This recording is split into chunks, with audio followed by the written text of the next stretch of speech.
안녕하세요, 일러입니다. 오늘은 제천시 수산면 도전리에 있는 청풍김씨 시조인 김대유 선생 묘소에 왔습니다. 선생은 고려 말 문화시중을 지냈고 청성무원군에 봉해진 인물입니다.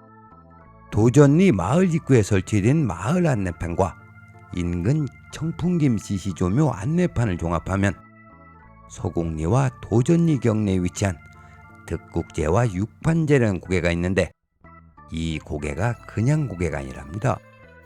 왕후장상이 태어난다는 금계포란형, 다시 말해 황금닭이 알을 품은 형상의 천하대지이며 자라가 명당자리를 잡아줬다는 전설이 전해지는 곳이기도 합니다.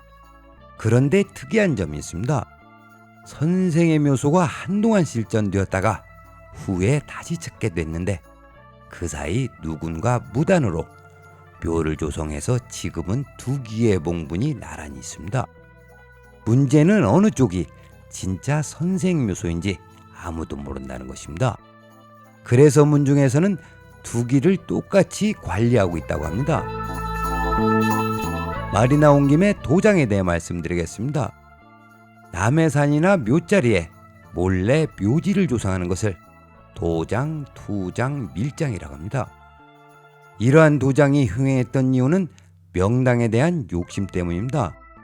조선시대 무분별한 도장은 산송으로 이어지고 그로 인한 송사가 너무 많아 고을 수령들이 골머리를 앓을 정도였다고 합니다.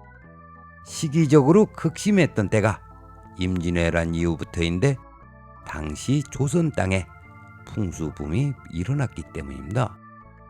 당시 상황을 택당 이익선생의 택당집을 통해 알 수 있습니다. 택당집 일부를 각색하여 소개하면 이렇습니다. 풍수의 폐단은 고려시대에도 있었던 모양입니다.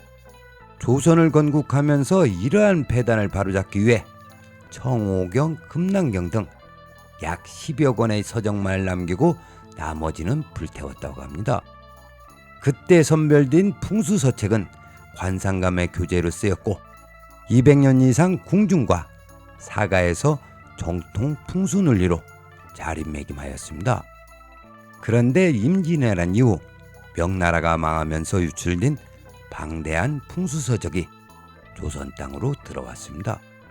그때 추도역 역할한 인물이 광해군 때 교화천도론을 주장한 풍수학자 이의신을 들 수 있습니다. 어수선한 세상에 새로운 풍수논리를 설파한 사람들은 명성을 얻었고 4대 부들조차 새로운 풍수 이론을 공부할 정도였다고 합니다. 그러다 보니 전국적으로 명당을 찾기 위한 경쟁은 들불처럼 퍼져나갔고 고슴도치가 털을 세우듯 산송이 끊이질 않았다고 합니다. 이러한 사회적 현상에 대해 풍수의 산증인인 택당 선생은 당시 유행했던 풍수 논리로 자리를 찾고 조상을 모신 집안들은 40-50년이 지나고 보니 발복은커녕 쇠락하여 패망하는 경우가 많았다고 지적하였습니다. 그러면서 선생은 정상적인 법도로 장례를 치를 것을 강조하였습니다. 그래서 풍수지리는 비법이 아닌 기본 원리에 충실해야 실수가 없다는 것을 말씀드립니다. 선생의 묘소를 배경으로 작금의 풍수현실에 대해 말씀드리겠습니다. 넓은 당판에 두 개의 묘소가 나란히 조성되어 있습니다. 언뜻 보면 전순 쪽으로 당겨진 것 같기도 하고 당판을 넓히기 위한 인작의 흔적까지 보입니다. 그러다 보니 진열의 여부와 함께 청룡중묘가 진열이다, 아니 백호중묘가 진열이다라고 풍수인들 사이에 의견이 분분합니다. 왜 이렇게 풍수인들마다 의견이 다를까요? 그것은 바로 진열을 찾는 방법이 제각각이기 때문입니다. 진열을 찾는 대표적 방법으로 산세와 물을 보고 판단한 사람이 있고 또 어떤 사람은 패처를 들고 시운을 계산하며 진열을 찾습니다. 그리고 대다수 풍수인이 엘루드와 같은 도구를 사용하는 것이 현실입니다. 이러다 보니 목소리 큰 놈이 이긴다는 자주 섞인 말이 풍수계에 떠도는 것도 무리가 아닙니다.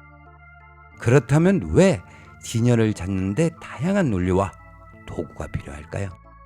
그것은 진열 생성의 원리와 생기를 모르기 때문입니다. 지금부터는 진열이 과연 무엇인지 말씀드리겠습니다. 장자승생기하라고 장경 첫 장 첫 줄에 기술되어 있습니다. 직역을 하면 장사를 지낼 때에는 생기를 타야 한다. 즉 생기처가 진열이라는 데는 반론의 여지가 없습니다. 그런데 문제는 고서 어디를 뒤져봐도 생기가 뭔지 제대로 설명된 게 없다는 겁니다. 생기를 모른다는 것은 진열 자체를 모른다는 것과 같은 말입니다. 결국 풍수 공부의 시작은 생기를 아는 것, 거기서 출발해야 합니다. 이론적으로 생기를 아는 것은 비교적 쉽지만 실질적으로 생기를 감지하고 구분하는 것은 지난한 수련이 선행되어야 합니다. 제가 추천하는 수련 방법은 단전호흡과 명상입니다. 수련을 통해 얻고자 하는 것은 기운의 음양을 구분하기 위함입니다. 이 세상 모든 존재는 기로 이루어져 있고 그 기는 음과 양으로 나뉘어 있습니다. 음이 있어야 할 곳에 음이 있고 양이 있어야 할 곳에 양이 있으면 음양의 조화로 생기가 생성됩니다. 반대로 음이 있어야 할 곳에 양이 있고 양이 있어야 할 곳에 음이 있으면 음양의 부조화로 살기가 만들어집니다.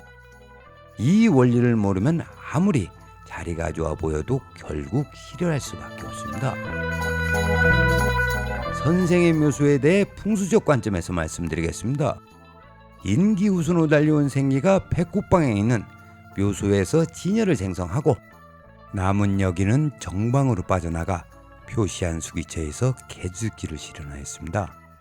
수기처가 상당히 넓게 형성되어 있습니다. 그럼 오늘의 이야기를 정리하겠습니다. 풍수지리는 주입식 이론이 아니라 원리입니다. 생기를 모르면 진열을 알 수 없고 진열을 모르면 풍수를 논할 수 없습니다. 생기가 무엇인가? 그것에 대해 스스로 묻고 또 물어야 합니다.